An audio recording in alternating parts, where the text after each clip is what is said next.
Stop scrolling because we are looking at the ultimate go-anywhere legend, the Land Rover Series. This isn't just a 4x4, it's the British icon that quite literally mapped the world.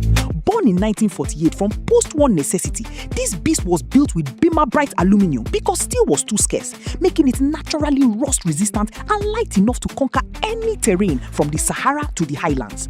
Underneath that boxy silhouette is a rugged ladder frame chassis and a 2.25-litre engine that is practically bulletproof. Whether you are looking at a Series 1 with its 80-inch wheelbase or a Series 3 with its fully synchronized gearbox, these machines were designed for pure utility. We are talking about a permanent 4-wheel drive system, a high-low range transfer box, and the legendary power takeoff system that could run a sawmill or a plow right from the bumper.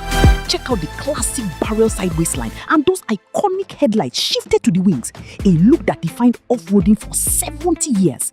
With a top speed that favors slow and steady, and a leaf spring suspension built to carry a ton of gear, it's not about how fast you get there, but the fact that nothing on earth can stop you.